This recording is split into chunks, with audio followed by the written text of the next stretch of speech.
अस्सलाम वालेकुम नाज़रीन, सियासत की खबरों में आप सबका इस्तकबाल है। सबसे पहले नजर डालते हैं आज की कुछ अहम सुर्खियों पर। जमहूरी इक़्तिदार को पामाल करने की कोशिशें अफसोसनाक, पार्लियामेंट को अखाड़ा मत बनाइए, सदर जमहूरिया का खिताब। मुल्क में हालिया फिरके वाराना तशद्दुद के लिए बीजेपी जिम्मेदार, दिलीप कुमार को भारत रत्न देने कांग्रेस रुकने पार्लियामेंट का मुतालबा। आरिज़ा क़ल्ब के शिकार कमसिन से चीफ मिनिस्टर की मुलाकात, 5 लाख रुपए की इमदाद और खानदान के लिए एक घर देने का वादा। चलिए नाजरीन, बढ़ते हैं खबरों की तफसील की तरफ। पार्लिमानी इक़्तिदार को पामाल करने की कोशिशों को अफसोसनाक करार देते हुए सदर जमहूरिया प्रणब मुखर्जी ने कहा कि हमारे पार्लिमानी इदारों की शान व शौकत को बहाल करना वक्त का तकाजा है।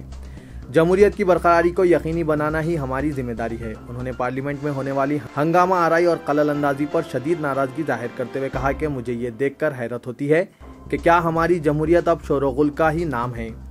क्या हमने अपने सुकून दिल और सब्र व तहमुल का दामन छोड़ दिया है। अब वक्त आ गया है कि हम अपने अजीम इदारों की अजमत रफ्ता को बहाल करें। हमारी खूबसूरत जमहूरियत की शान व शौकत को बरकरार रखा जाए।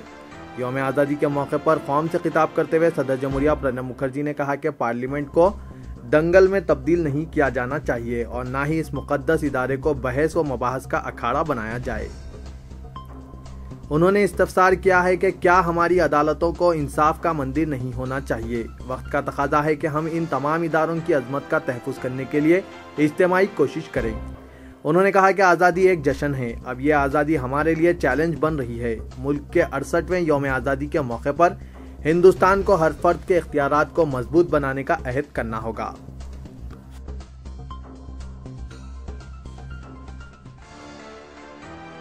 लोकसभा में बीजेपी फिर एक बार तनकीदों का निशाना बनी। मुल्क भर में फिरक़ेवाराना फसादात पर मुबाहस के दौरान ऐवान में शोरगुल बरपा हुआ। अपोजिशन पार्टियों ने हुक्मरान बीजेपी पर इल्जाम आयद किया है कि वो फिरक़ेवाराना इश्तियाल अंगेजियां कर रही है।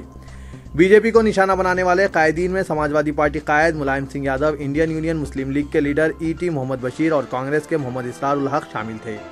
कांग्रेस ने फिरक़ेवाराना तशद्दुद पर मुबाहस का मुतालबा किया था।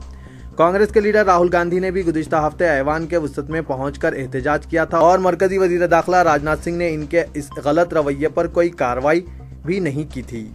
कल शाम शुरू होने वाली इस बहस का राजनाथ सिंह को जवाब देना था, लेकिन वो पार्लियामेंट में हाजिर ना हो सके क्योंकि वो इस वक्त दवाखाने में ज़ेर इलाज है।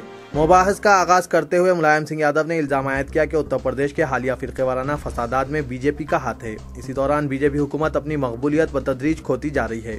महंगाई ने भी वज़ीर आज़म नरेंद्र मोदी को अवाम से दूर करना शुरू कर दिया है। इंतखाबात से कबल अवाम से किए गए वादों की अदम तकमील पर अवाम नाराज है।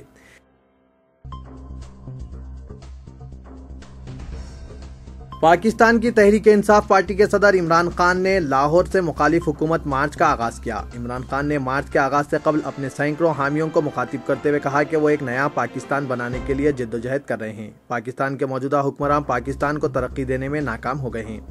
इमरान खान का शुरू करदा मार्च 370 किलोमीटर का फासला तय करने के बाद इस्लामाबाद पहुंचेगा और वहां हुकूमत के खिलाफ धरना शुरू कर दिया जाएगा। इमरान खान ने कहा कि वो वज़ीर आज़म नवाज शरीफ के मुस्तफ़ी होने तक एहतजाज खत्म नहीं करेंगे।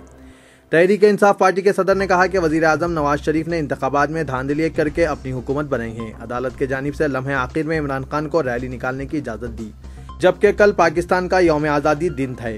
इस मार्च से तशद्दुद फूट पड़ने का अंदेशा जाहिर किया जा रहा है। इसी दौरान मजहबी आलम ताहिर उल क़ादरी ने इस्लामाबाद में ज़बरदस्त जलसा मुनक़्क़िद करने का ऐलान किया है। ताहिर उल क़ादरी का मुतालबा है कि फौरी आम इंतखाबात करवाए जाएँ। इमरान खान ने लाहौर के जमा पार्क से आज़ादी मार्च शुरू किया, जबकि ताहिर उल क़ादरी ने अपना इनकलाब मार्च लाहौर के मॉडल टाउन से शुरू किया।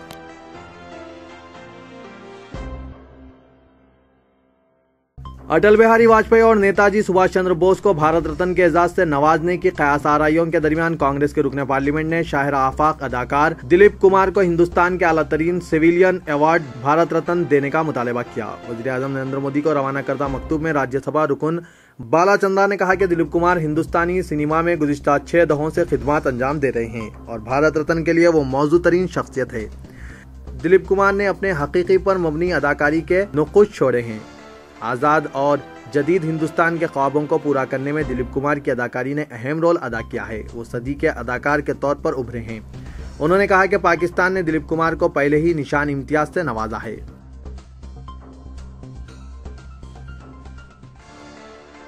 वजीर आला के चंद्रशेखर राव ने शदीद आरिजा कल्ब के सबब मौत से लड़ने वाले कमसिन लड़के की ख्वाहिश की तकमील करते हुए अपोलो हॉस्पिटल पहुंच गए और शख्सी तौर पर जेर इलाज कमसिन लड़के शरद से मुलाकात की। बताया जाता है कि वरंगल के नरीमेटला गांव से ताल्लुक रखने वाले कमसिन लड़का शरद कल्ब से मुतालिक एक शदीद आरिजा का शिकार है, जिसे डॉक्टर्स नाकाबिल इलाज करार दे रहे हैं। इस कमसिन लड़के का अपोलो हॉस्पिटल में इलाज जारी है। एक समाजी तंजीम की जानिब से इस कमसिन के खानदान की इमदाद की जा रही है, जिसने कमसिन शरद की सूरत हाल से वजीर आला को वाकिफ करवाया। बताया जाता है कि रज़ाकाराना तंजीम के नुमाइंदों की जानिब से जब शरद से पूछा गया कि इसकी क्या ख्वाहिश है तो उसने जवाब दिया कि KCR को देखना मेरी ख्वाहिश है।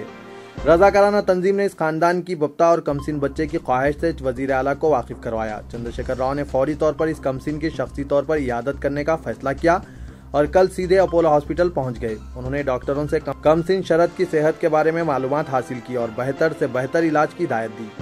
वजीर आला ने शरद के वालिदैन को भरोसा दिया कि हुकूमत शरद के इलाज की जिम्मेदारी कबूल करेगी।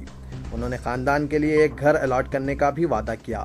वजीर आला ने शरद के इलाज और दीगर अखराजात के सिलसिले में TRS पार्टी की जानिब से 5 लाख रुपए की इमदाद भी हवाले की।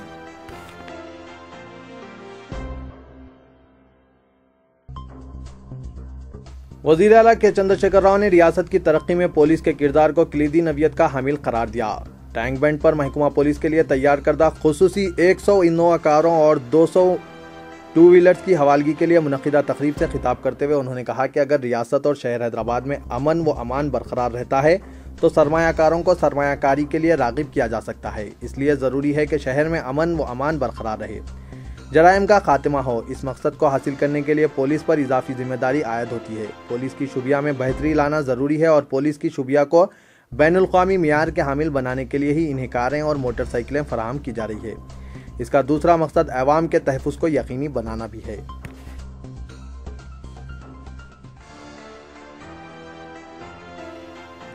तेलंगाना 19 अगस्त को अमलन बंद रहेगा। इस मरतबा किसी सियासी जमात या तलबा ग्रुप ने बंद का ऐलान नहीं किया है, बल्कि जामिया घरेलू सर्वे के लिए हुकूमत ने आम तातील का ऐलान किया है। 9 तश्कीलशुदा रियासत की हुकूमत पहले ही आम तातील का ऐलान कर चुकी है ताकि अवाम अपने घरों तक महदूद रहें और एक ज़बरदस्त और जामे घरेलू सर्वे में हिस्सा लें। यह सर्वे तेलंगाना के तकरीबन 4 करोड़ अवाम की समाजी व मुआशी हालत का जायजा लेने के मकसद से किया जा रहा है। सर्वे के जरिए फलाही स्कीमों के हकीकी इस्तेफादा कुनिंदगान की निशानदही की जाएगी। हैदराबाद के बशमुल रियासत के तमाम 10 अजला में 84 लाख खानदानों की तफसीलात इकट्ठा करने के लिए 4 लाख सरकारी मुलाजमीन को काम पर लगा दिया गया है। किसी रियासत में वाहिद दिन ये सबसे बड़ी मशक़ कहलाई जा रही है। शुमार कुनिंदगान तेलंगाना भर में हर एक घर का दौरा करेंगे और इस घर के मकीनों के नाम, तालीमी काबिलियत, समाजी मौक़िफ़, आमदनी, जायदाद और दीगर तफसीलात का डाटा इकट्ठा करेंगे।